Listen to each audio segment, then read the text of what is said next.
हाय सांग मैंने welcome to my YouTube channel. आज हूँ रविवार तो चलतु आम बनैबा पास्ता। गुड मॉर्निंग समस्त को। देखु मुझे गोल पास्ताटा आज बनाऊँगी। पियाज काटी देती मेसिया भी रखी कंचा लंका आउ टमाटो सॉस टमाटो केचपटा नहीं मुझे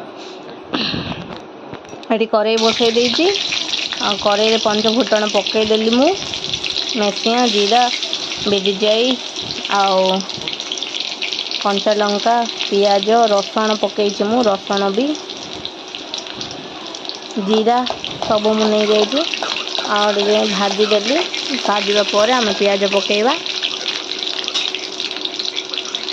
अदा भी आपण मैंने नहीं पारे मु खाली रसुण पकई करगला आमर पियाज पकईदेली पियाज पकई सारिबा परे आम टमाटो को भी पकेवा पियाज रंग होला परे ए प्रोसेस रे बनै खातु। ये पास्ताटा एत टेस्टी लगुच कहने खाली लंका मेसिया जीरा आउ रसुण पियाज एटा आमर मैगी रो जो आसूची यप्पी रो मसलाटा पकेवा यप्पी रे जो आसुनी मसला से मसलाटा पकेया यप्पी रो मसलाटा आमर टिके भला से ये होले तापर आमे पास्ताटा पकेदा।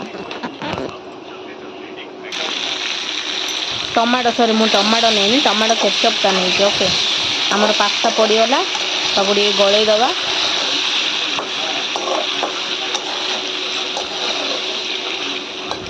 टिके आसले आम टे हलदी गुंड आउ टिके मरच गुंड दबा ताइले